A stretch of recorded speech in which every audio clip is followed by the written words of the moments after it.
आपण बघत आहात AKP न्यूज मराठी. आपला आवाज आपली ताकद. सबस्क्राइब करा, शेअर करा, लाईक करा. AKP news Marathi.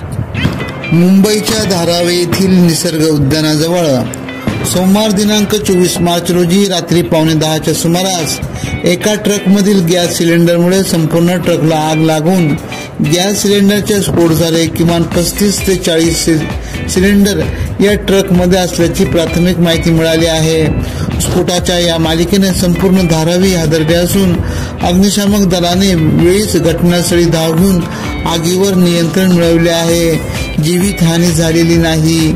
एका ट्रकमधील गॅस सिलेंडरमधून गॅस गळती होऊन भीषण आग लागली. ही आग हळूहळू पसरली, त्यामुळे ट्रक जळून खाक झाला. या दुर्घटनेची माहिती मिळताच धारावीच्या स्थानिक पोलिसांनी आणि अग्निशामक दलाने घटनास्थळी धाव घेत युद्ध पातळीवर आग विझवण्याचा प्रयत्न केला. यावेळी रस्ते वाहतुकीवर काहीसा परिणाम झाला, मात्र अग्निशामक दलाच्या जवानांनी शर्थीचे प्रयत्न करून आगीवर रात्री उशिराने नियंत्रण मिळवले. यामुळे पुढील अनर्थ टळला.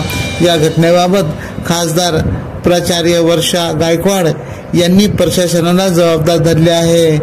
स्फोट झाला तो रस्ता नॉन पार्किंग झोन असून VIP आहे. या रस्त्यावर ज्वलनशील पदार्थासह कचरा व इतर साहित्याची वाहने थांबवली जातात. या प्रकाराबाबत शासनाकडे वेळोवेळी तक्रार करूनही दुर्लक्ष झाल्याचे आजच्या घटनेने प्रशासनाचा हलगर्जीपणा कारणीभूत आहे.